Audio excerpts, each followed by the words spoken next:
Il existe 11 faits psychologiques à propos des femmes que tu devrais connaître si tu veux devenir l'amant qu'elles désirent. Environ 93% des hommes ignorent ces faits et sont rejetés lorsqu'ils tentent de séduire une femme. En visionnant cette vidéo, tu découvriras ces faits et rejoindras les 7% des hommes les plus attractifs au monde. Avant de commencer, j'apprécierais que tu mettes un « j'aime » sur la vidéo. Cela m'aiderait à continuer de diffuser la philosophie stoïque. Si tu n'es pas encore abonné, je te recommande de t'abonner et d'activer la cloche pour ne manquer aucune vidéo. Si le sujet de cette vidéo t'intéresse, commente avec un 1. Sinon, commente avec un 2 pour que je puisse savoir et améliorer mes vidéos à l'avenir. Fait psychologique numéro 1. Les femmes tombent amoureuses en fonction de l'odeur. Une étude a révélé que si une femme apprécie l'odeur d'un homme, ses chances de tomber amoureuse de lui augmentent de 85%. D'après l'Université fédérale de Rio de Janeiro, les femmes possèdent 50% de neurones en plus dans le bulbe olfactif que les hommes, ce qui fait d'elles des amantes plus sensorielles. C'est pourquoi comprendre comment choisir le bon parfum te donnera un avantage significatif dans le jeu de la séduction. Reste jusqu'à la fin de la vidéo pour découvrir les fragrances qui stimulent le plus leur sens. Fait psychologique numéro 2. Les femmes sont attirées par les hommes qui savent où ils vont. Si tu vas trop vite avec une femme dès le début, tu risques presque certainement de faire face à un rejet. Cependant, si tu montres du respect et un peu de besoin d'elle, elle se rendra disponible pour toi. Développe une relation de confiance avec elle et n'hésite pas à la toucher. Il s'agit toujours de lire son langage corporel et de reconnaître les signaux ou gestes qu'elle utilise lorsqu'elle veut être proche de toi. Fait psychologique numéro 3. Elles ressentent des choses pour toi mais ne te le disent pas. Si une femme t'intéresse,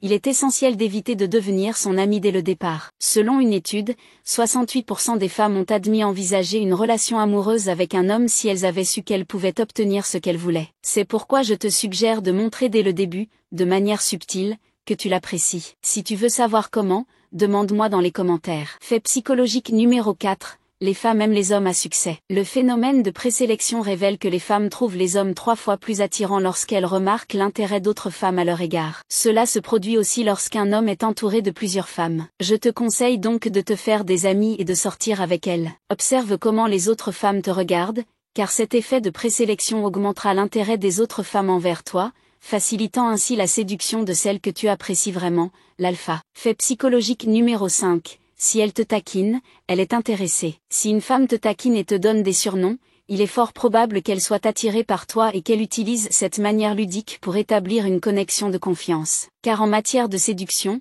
les femmes s'expriment souvent par le langage corporel et par des taquineries. Si tu es vraiment intéressé, aide-la en lui montrant que tu t'intéresses à elle. Une stratégie consiste à jouer son jeu en lui disant ce qu'elle veut entendre. Tu peux dire quelque chose comme « Je sais que tu m'appelles ainsi parce que tu m'aimes bien. Tu penses que je ne l'ai pas remarqué ?» Fait psychologique numéro 6. Les femmes aiment les hommes qui comprennent leur langage. Les femmes apprécient que tu remarques les signaux qu'elles émettent consciemment ou inconsciemment par leur langage corporel. Tous les hommes ne savent pas interpréter ces signaux, ce qui fait que les femmes, plus timides que les hommes, craignent d'exprimer leur affection en premier pour éviter le rejet. Elles utilisent donc leur langage corporel pour exprimer leurs sentiments. Si une femme fait un geste pour te séduire, elle attend que tu y répondes. Si tu ne comprends pas ces signaux, elle gardera le silence et passera à autre chose. Si vous êtes tous deux chez vous, par exemple, ou même dans une salle de bain pour une pause ou autre, c'est l'occasion d'aborder un sujet plus osé comme Joy Mode, un booster de performance naturelle. Vous l'avez peut-être déjà vu en station-service,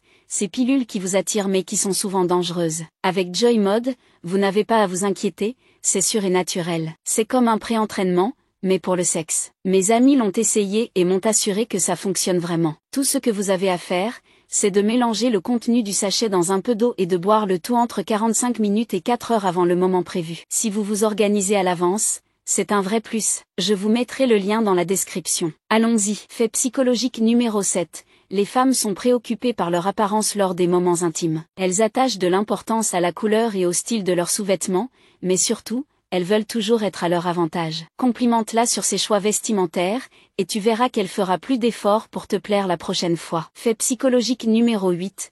Les femmes ressentent davantage de sensations avec un homme qui se connecte avec elles. Comprendre la complexité psychologique de la femme peut te permettre d'enrichir ses expériences intimes. Les femmes étant plus sensibles mentalement et sensoriellement, il est préférable d'être subtil et de se concentrer sur les émotions plutôt que sur le physique. Prends le temps de poser des questions qui lui permettent de s'exprimer, ce qui la fera se sentir comprise, par conséquent, plus attirée. Fait psychologique numéro 9. les femmes aiment parfois plus leurs amis que leurs partenaires. Certaines femmes trouvent plus de satisfaction émotionnelle avec leurs amis qu'avec leurs partenaires. Lorsqu'elles retrouvent leurs amis, elles se sentent soutenues et non jugées, ce qui peut créer une confusion avec des sentiments amoureux. Fait psychologique numéro 10. Certaines femmes acceptent des rendez-vous juste pour manger gratuitement. Des statistiques aux États-Unis révèlent qu'environ 38% des femmes ont accepté un rendez-vous juste pour profiter d'un repas gratuit. Mettre en lumière la complexité de reconnaître la motivation derrière le fait qu'une femme accepte. Fait psychologique numéro 11. Lorsqu'elles sont contrariées, elles préfèrent que tu les approches. Si une femme est en colère contre toi, elle se sentira mieux si tu essaies de comprendre pourquoi elle est contrariée en lui prêtant attention et en lui montrant de l'empathie. Les comprendre peut parfois être difficile, mais elles sont nées avec la capacité d'éprouver des émotions. Elles ne sont pas aussi stables émotionnellement que nous, les hommes. Les émotions, positives et négatives, les stimulent. C'est pourquoi elles tombent souvent amoureuses de l'homme qui les maltraite. Je l'expliquerai plus tard. Pour l'instant, habitue-toi aux jeux émotionnels que les femmes aiment jouer. Concernant le fait psychologique numéro 1 sur le sens qui stimule les femmes, voici quelques essences aromatiques qui les stimulent le plus, le jasmin et la lavande. En 2017, une étude a été menée avec 2 groupes d'hommes et un groupe de femmes. Chacune de ces femmes a passé du temps individuellement avec 2 hommes. L'un portait un parfum sans ces 2 fragrances, tandis que l'autre portait un parfum à base d'arôme de jasmin. Il a été constaté que les fragrances à base de jasmin stimulent efficacement les femmes et les rendent plus attirées par l'homme qui les porte. On trouve plusieurs parfums avec ces fragrances sur le marché, comme le fameux Orphéon français ou le Pèse basque éclectique. Merci d'avoir regardé la vidéo jusqu'à la fin. N'oublie pas de mettre un j'aime, de t'abonner et de laisser un commentaire. À la prochaine. Les 9 moyens d'identifier les personnes fausses. Derrière chaque sourire, il y a une histoire. Mais peux-tu dire si elle est sincère ou s'il s'agit juste d'un masque? Premièrement, des histoires incohérentes. Méfie-toi de ceux dont les récits changent et se contredisent. Les histoires des personnes fausses manquent souvent de cohérence, révélant un masque qu'elles peinent à maintenir. Ces individus sont comme des caméléons, modifiant constamment leurs histoires pour s'adapter à la situation ou à leur auditoire. Leurs récits changent souvent de façon dramatique au fil du temps, car ils oublient les détails de leur propre fabrication ou trouvent de nouvelles histoires qui servent mieux leur objectif. Cette incohérence n'est pas seulement un trait anodin, c'est une tactique délibérée utilisée pour manipuler ou impressionner les autres. Les histoires incohérentes sont la marque d'un manque d'authenticité. Les personnes authentiques avec des expériences réelles n'ont pas besoin de changer constamment leurs histoires. Leurs récits de vie sont cohérents. Et même si elles peuvent oublier des détails mineurs, le cœur de leurs histoires reste le même au fil du temps. En revanche, les personnes fausses se retrouvent souvent piégées dans leur propre tromperie. Alors qu'elles luttent pour garder la trace de leurs divers récits, les contradictions deviennent de plus en plus évidentes. Ce comportement peut être particulièrement nuisible dans les relations personnelles et professionnelles. Dans les relations personnelles, les histoires incohérentes peuvent conduire à une rupture de la confiance. Après tout, si tu ne peux pas faire confiance à quelqu'un pour te dire la vérité sur son passé, comment peux-tu lui faire confiance pour ton avenir? Dans les environnements professionnels, ces incohérences peuvent créer une atmosphère de travail toxique où les collègues ne peuvent pas compter les uns sur les autres et où les supérieurs ne peuvent pas prendre des décisions éclairées. Identifier de telles personnes requiert de l'attention et une bonne mémoire des détails. En prêtant une attention particulière à ce que quelqu'un dit au fil du temps, des schémas d'incohérence peuvent émerger. Cette vigilance n'est pas une question de paranoïa, mais de protection contre la manipulation ou la tromperie potentielle. Face à des histoires incohérentes, il est important de remettre en question le récit et de rechercher des éclaircissements. Souvent, simplement demander plus de détails ou des clarifications peut démêler une histoire fausse, car la personne peut avoir du mal à maintenir le masque sous la pression. Connexion superficielle. Grattez un peu la surface, et vous trouverez des racines peu profondes. Les individus faux préfèrent la quantité à la qualité dans leurs relations, ne formant que rarement des liens significatifs. Ils ont souvent une longue liste de connaissances, mais peu, voire aucun, véritable ami. Leurs connexions sont basées sur ce que les autres peuvent leur offrir, plutôt que sur le respect mutuel ou l'affection sincère. Les connexions superficielles sont une stratégie, une manière de naviguer dans les paysages sociaux sans jamais vraiment s'engager auprès de quelqu'un. Ces relations peu profondes sont caractérisées par un manque de profondeur et de compréhension. Les personnes fausses ne consacrent pas le temps et l'énergie émotionnelle nécessaires pour bâtir des connexions réelles. Elles peuvent connaître beaucoup de gens, mais leurs connaissances se limitent souvent à des détails superficiels, noms, titres de travail, et autres informations de base. Il n'y a pas de partage des luttes personnelles, pas de conversation profonde sur les espoirs et les rêves,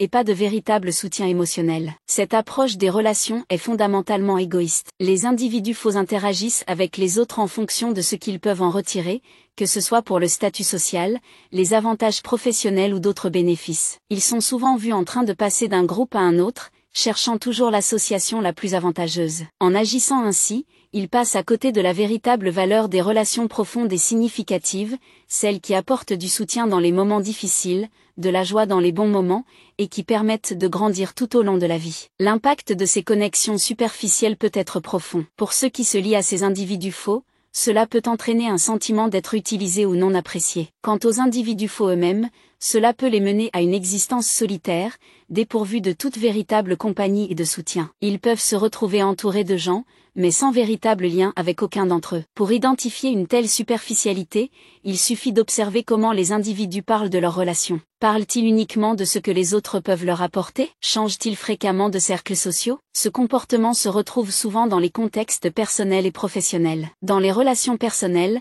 la flatterie excessive peut être utilisée pour créer un faux sentiment de confiance ou pour dissimuler de véritables intentions. Dans les milieux professionnels, il s'agit d'une tactique pour obtenir des faveurs ou détourner l'attention d'un manque de compétences ou d'engagement. Le danger de ce comportement réside dans sa capacité à tromper et manipuler, créant un environnement où le talent et l'effort véritable sont éclipsés par des mots vides. En outre, ceux qui usent fréquemment de flatterie excessive peinent souvent à être authentiques dans d'autres aspects de leur vie. Ils peuvent avoir une perception biaisée des relations, les considérant comme des transactions plutôt que des connexions mutuelles. Cette approche transactionnelle peut conduire à un cercle social superficiel, où les gens sont valorisés pour ce qu'ils peuvent fournir plutôt que pour ce qu'ils sont. Manque d'empathie. Un cœur creux ne peut pas empathiser. Ceux qui manquent de sincérité montrent souvent une absence notable de préoccupation sincère et d'empathie envers les autres. Ce manque d'empathie est un signal d'alarme indiquant une personne incapable ou non disposée à se connecter émotionnellement avec autrui. De tels individus ignorent souvent les sentiments et les besoins des autres,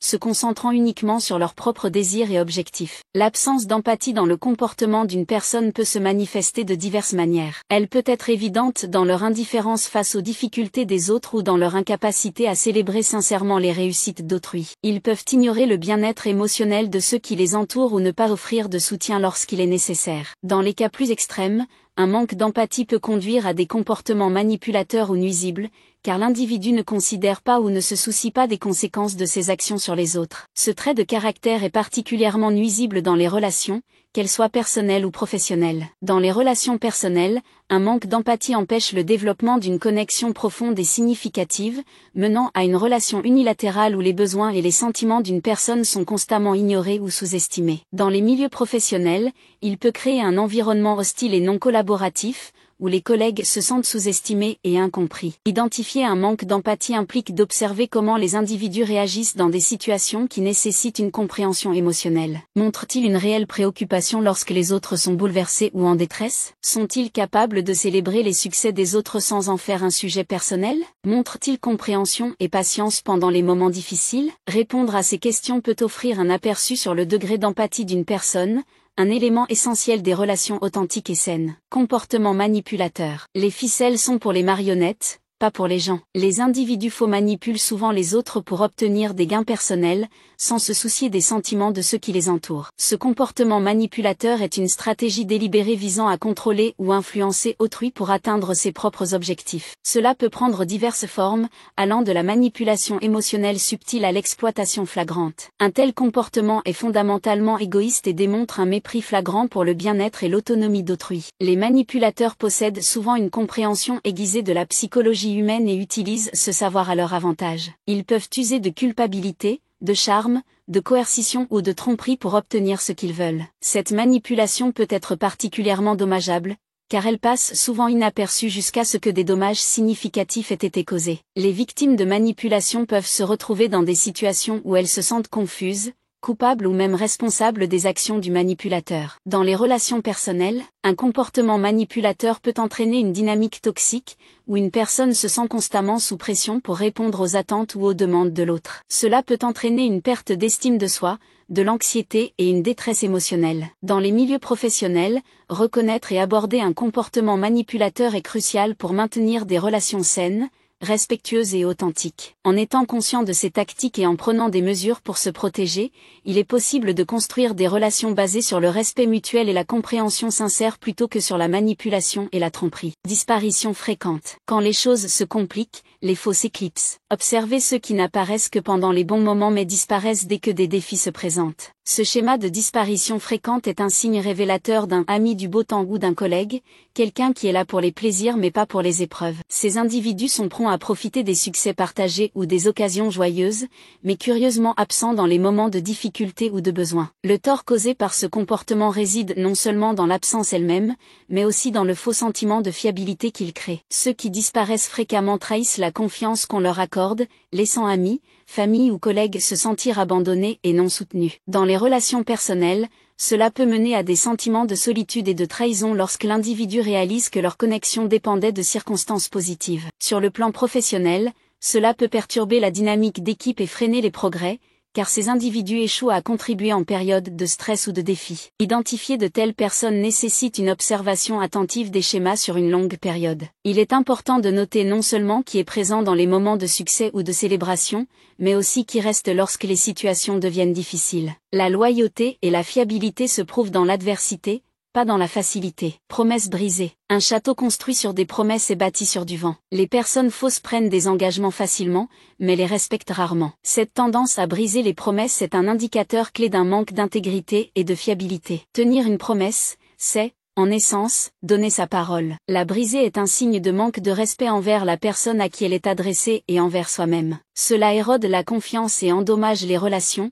qu'elles soient personnelles ou professionnelles. L'impact des promesses non tenues va bien au-delà de la déception immédiate ou de l'inconvénient causé. Rompre des promesses de manière répétée peut entraîner une perte de crédibilité et de respect. Dans les relations personnelles, cela peut causer des dommages émotionnels, créant un environnement d'incertitude et d'insécurité. Dans un contexte professionnel, cela peut nuire à la réputation et compromettre les opportunités de carrière ainsi que les relations avec les collègues et les supérieurs. Pour faire face aux personnes qui ont tendance à briser leurs promesses, il est crucial de définir des attentes et des limites claires. Les tenir responsables de leurs engagements peut parfois entraîner un changement de comportement. Cependant, il est aussi important de se protéger des effets potentiellement négatifs de leur manque de fiabilité en ne comptant pas uniquement sur leurs promesses. Autopromotion excessive. Dans leur monde, les projecteurs ne s'éteignent jamais. Égocentriques et constamment en quête d'attention, les individus faux exagèrent souvent leurs réalisations. Cette autopromotion excessive ne se limite pas à une simple confiance en soi ou à un fort sentiment d'estime de soi,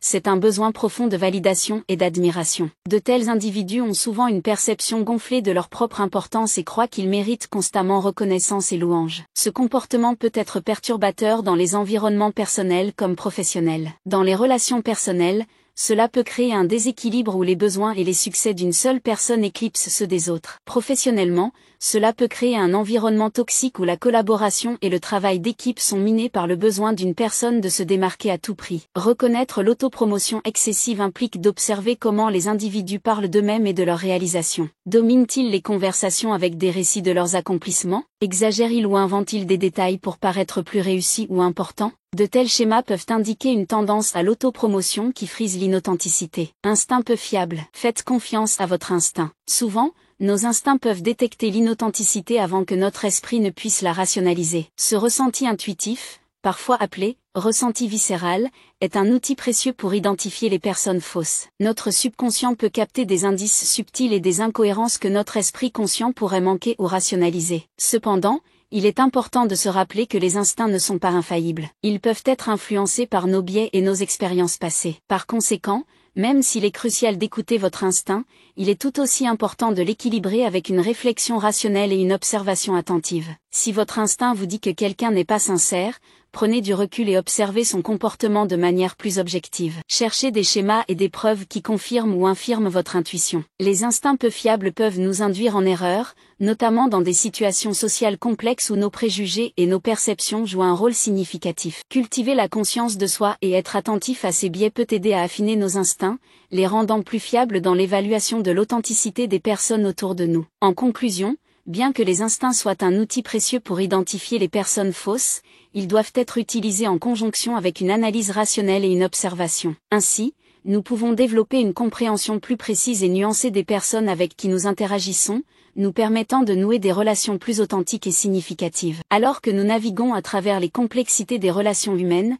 comprendre les signes d'inauthenticité est essentiel. Souvenez-vous, le chemin vers des connexions authentiques est pavé de conscience et de sagesse. Nous avons exploré les traits subtils mais significatifs qui révèlent la véritable nature des personnes autour de nous. Des incohérences dans leurs récits à l'instabilité de leurs engagements, chaque signe est un guide sur ce chemin. L'importance de la résilience silencieuse. Plus vous révélez votre douleur, plus il y a de chances que certaines personnes cherchent à vous blesser. Bien que cela ne se produise pas toujours, il est courant que certaines personnes prennent plaisir à votre souffrance ou contribuent même à son apparition ou à son aggravation. Malheureusement, le sadisme et l'envie sont des comportements répandus qui peuvent freiner la croissance personnelle dans divers contextes, y compris le travail, un cercle d'amis, et même la famille. En conséquence, apprendre à ne pas montrer vos points faibles peut devenir votre force. Considérez-vous comme un arbre au milieu d'une tempête. Les feuilles peuvent frémir et les branches se balancer, mais le tronc reste ferme et solidement ancré dans le sol. C'est l'image de la résilience silencieuse que nous allons aborder ici. Nous verrons comment vous pouvez devenir encore plus fort en montrant que vous n'êtes pas facilement influencé par les problèmes externes ou internes et comment chaque défi vous enseigne à être comme l'arbre. Vous ne niez pas la tempête en agissant comme si rien ne vous affectait, mais vous choisissez de ne pas laisser la pluie vous tremper et le vent vous abattre. Vous apprendrez à être le maître de votre destin, ferme, fort, et calme au milieu du chaos. Leçon stoïcienne d'Épictète. Dans cette vidéo, nous allons explorer 17 règles stoïciennes inspirées d'Épictète, un grand philosophe bien connu que vous avez probablement entendu mentionner. De plus, je vous invite à cultiver la connaissance de soi, là où la force vient du silence de la lumière qui éclaire le chemin, plutôt que du bruit du tonnerre. Ainsi, dans les minutes qui suivent, concentrez-vous sur le contenu plutôt que sur les distractions du quotidien. La première règle est d'être prêt à échouer, car c'est la seule voie vers le progrès. Nous faisons l'impossible pour éviter d'être étiquetés comme des idiots. Cependant, Épictète a une vision différente. Selon sa philosophie, être considéré ainsi est l'une des meilleures choses qui puissent nous arriver, car cela nous permet de croître tant professionnellement que personnellement. Le philosophe stoïcien nous rappelle que le dépassement de soi est le résultat d'un long chemin de tentatives et d'erreurs, et non une réaction spontanée. Car ce n'est que par l'essai et l'erreur que nous pouvons affiner ce qui nous sépare de l'excellence. La deuxième règle est de toujours se rappeler que la mort nous attend au bout du chemin. Ce n'est pas un conseil qui nous invite au pessimisme, mais plutôt une prise de conscience que la mort est la destination finale de toutes nos actions, en particulier, de nos efforts. Une fois que nous avons cela en tête, peut-être commencerons-nous à évaluer dans quelle mesure il vaut la peine de passer 20 ans de notre vie limitée à économiser pour payer une maison que, même si elle pèse sur nous, nous ne pourrons emporter avec nous lorsque la mort nous rendra visite. Tout comme nous portons dans notre sac ces objets que nous considérons indispensables pour notre vie quotidienne, tels que le téléphone, les cartes de crédit et notre brosse à dents, il serait très bénéfique de garder un petit carnet avec ces principes stoïciens. Car grâce à eux, nous ne verrons plus les revers comme des malheurs, ni la vie comme un simple temps intérieur à notre disposition, mais nous acquérons une vision plus réaliste de notre existence et nous ferons certainement un meilleur usage de notre temps de vie. La troisième règle est d'écouter 2 fois plus que l'on ne parle. Vous êtes-vous déjà demandé pourquoi la nature nous a dotés de 2 oreilles, mais seulement d'une bouche? Selon Épictète, ce n'est ni une erreur ni une coïncidence, mais plutôt un dessein clair derrière cette réalité. Nous ne sommes pas appelés à tomber amoureux de notre propre voix, mais plutôt des voix des autres. Nous progressons dans la vie en apprenant des autres, non pas en répétant sans cesse notre propre discours. Alors, à partir d'aujourd'hui, commencez à prêter davantage attention à ce que les gens autour de vous disent et moins à ce que vous avez soutenu jusqu'à présent. La quatrième règle est de toujours se préparer au pire. Croire que des circonstances défavorables nous attendent à l'avenir est l'une des principales causes d'anxiété et de ses conséquences dévastatrices. Nous avons peur que nos enfants quittent l'école, que nous soyons licenciés, que notre conjoint nous avoue avoir eu une liaison avec quelqu'un d'autre et demande le divorce, ou qu'il nous arrive quelque chose d'autre de grave, comme la faillite. Le problème, c'est que nous craignons un jour l'un de ces soucis, et le lendemain un autre, et ainsi de suite. Le chemin de la vie, en plus de nous réserver de bons moments, nous réserve aussi une poignée de problèmes inévitables. C'est là qu'Épictète entre en jeu, avec une proposition aussi drastique qu'efficace, il dit de penser que toutes ces choses que vous craignez tant sont déjà arrivées. Ainsi, qu'est-ce qui pourrait être pire? De cette manière, votre esprit développera des stratégies d'adaptation pour avancer la tête haute. La cinquième règle est d'être conscient des menaces de la fortune. Cette richesse que nous recherchons porte un stigmate auquel peu de gens peuvent échapper. Il ne s'agit pas seulement des personnes qui apparaîtront de nulle part pour profiter de notre bonne fortune, en prétendant avoir des sentiments pour nous. L'argent a le pouvoir de changer les gens, et pas toujours pour le mieux. Une fois que nous possédons cette ressource tant recherchée, nous avons quelque chose que nous ne savions pas avoir, et c'est à partir de là que notre esprit peut commencer à s'empoisonner face à la perte de valeur morale. La sixième règle est que la culpabilité est synonyme de fléau. Les personnes étroites d'esprit blâment les autres, les gens ordinaires se blâment eux-mêmes. Mais les sages considèrent toute culpabilité comme une sottise. Grâce à cette phrase d'Épictète, les thérapeutes d'aujourd'hui commencent à aborder la culpabilité comme un sentiment à éradiquer de nos vies. La seule manière de gagner la compétition contre la culpabilité est de refuser d'y jouer. Le problème est que cela offre un chemin facile, car en blâmant les autres ou nous-mêmes, nous nous exonérons complètement de la responsabilité de corriger l'erreur. Par conséquent, y recourir est une tentation difficile à éviter. Seules les personnes animées par une ferme détermination à surmonter sont capables d'éviter la culpabilité tout en réussissant à assumer leurs responsabilités. La septième règle est que la véritable richesse se trouve dans un esprit content. Épictète avait sa propre définition du bonheur grâce au stoïcisme, et nous pouvons la voir dans l'une de ses célèbres citations. Un homme sage est celui qui ne se lamente pas de ce qu'il n'a pas, mais se réjouit de ce qu'il a. Cette réflexion est plus qu'une simple pensée. C'est un conseil pour apprendre à cesser de se sentir affligé par ces richesses qui ne font pas encore partie de nos vies. Car lorsque nous nous permettons de nous plaindre et de nous lamenter de ce qui nous manque, nous perdons de précieuses minutes de bonheur pendant lesquelles nous pourrions être reconnaissants pour tout ce que nous avons déjà accompli, bien plus que ce que nos yeux sont entraînés à apprécier. La huitième règle est d'incorporer l'humilité dans votre vie. Si vous voulez vraiment apprendre quelque chose, il est essentiel que la personne apprenne ce qu'elle croit déjà savoir. Par cette phrase, Épictète nous appelle à faire preuve d'humilité, surtout dans le domaine de l'apprentissage. Traverser la vie en arborant la fierté du savoir nous éloigne de plus en plus du véritable savoir, celui qui naît de la conviction que nous ignorons tout de ce que nous prétendons apprendre. De cette manière, nous regarderons tout avec les yeux d'un enfant, qui possède autant de capacités d'émerveillement que de désir d'apprendre. La neuvième règle est de ne jamais oublier que vos réactions façonnent votre destin. Nous ne devrions pas prendre nos réactions à la légère, car elles détermineront sans aucun doute notre succès ou notre échec. Épictète était catégorique à ce sujet. Il nous a enseigné que nous ne pouvons pas contrôler ce qui nous arrive, mais nous avons le pouvoir de contrôler notre réponse face à cela. Le malheur peut frapper chacun d'entre nous, mais c'est ce que nous faisons quand il se présente qui déterminera notre sort à partir de ce moment-là. Pour certaines personnes, le divorce peut signifier entrer dans un monde de dépression et de victimisation. Épictète, quant à lui, le considère comme une occasion en or pour entamer un chemin de connaissance de soi. Souvenez-vous que ce qui vous arrive n'est pas aussi important que ce que vous en faites. La dixième règle est de s'allier avec des personnes gagnantes. C'est curieux, n'est-ce pas, que lorsque quelqu'un éternue à côté de nous, nous nous éloignons immédiatement, envahis par la peur d'être infectés. Cependant, nous ne sommes pas aussi prudents pour éviter l'un des contagions les plus mortelles auxquelles nous sommes exposés quotidiennement. Épictète nous a laissé un sage conseil à ce sujet.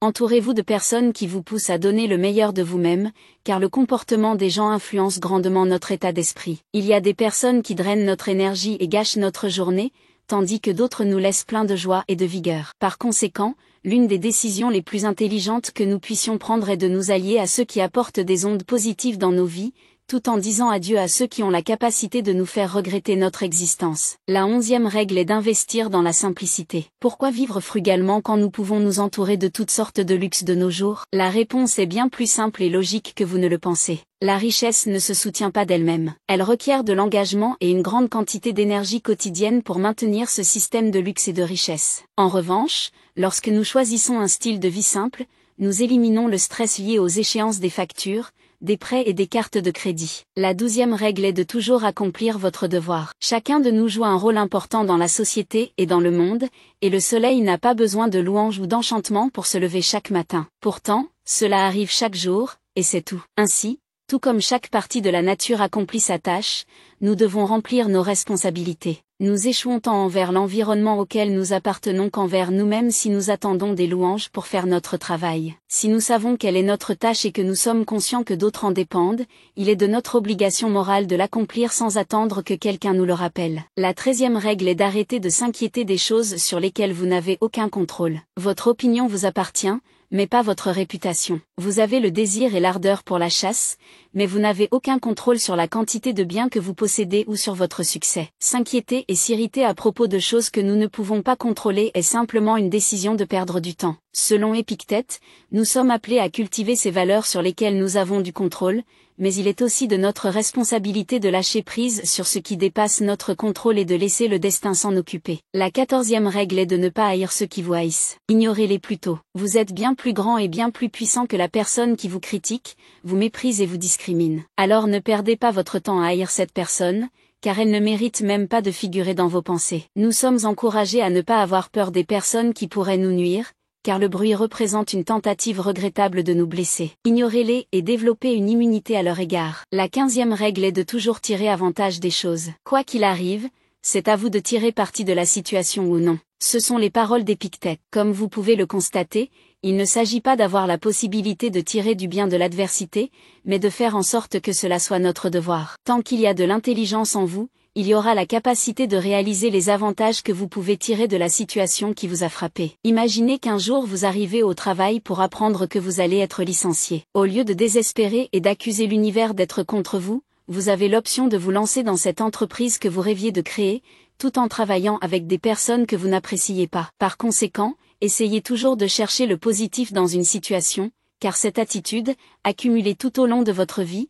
vous mènera certainement plus loin que de simplement vous lamenter. La 16e règle est que lorsque vous permettez aux commentaires et attitudes des autres de vous déranger, vous leur donnez le contrôle de votre vie. Toute personne capable de vous mettre en colère devient votre maître. Cependant, cette personne ne peut vous rendre furieux que lorsque vous permettez de vous laisser perturber par elle. Épictète nous fait comprendre qu'il y a en nous de nombreuses clés, certaines qui mènent au bonheur, et d'autres qui nous conduisent directement à la ruine émotionnelle. C'est précisément cette dernière clé que nous remettons à ceux qui nous mettent en colère. La solution à ce problème est de mettre en place une barrière qui nous empêche d'être affectés par les attitudes des autres. Car, au final, chacun est propriétaire de ce qu'il dit et aussi de ce qu'il décide d'écouter. La 17e règle est que l'amitié est plus importante que la richesse. Les vrais amis sont une véritable richesse, car ils seront là pour nous soutenir si notre fortune matérielle venait à disparaître. Ainsi, si vous vous consacrez à cultiver des amitiés sincères, vous ferez un investissement à long terme très rentable. En plus d'être incroyablement utiles dans la vie quotidienne, les principes stoïciens sont des enseignements qui peuvent nous aider à naviguer dans les moments difficiles avec intérêt et résilience. Il n'y a pas de place dans leur philosophie pour les fantasmes, mais seulement pour l'application de ce qui est appris et le mouvement en avant. J'espère que vous avez apprécié cette vidéo, et si vous êtes arrivé jusqu'à la fin, laissez un j'aime et un commentaire. Si vous êtes nouveau sur la chaîne, n'hésitez pas à vous abonner. À bientôt.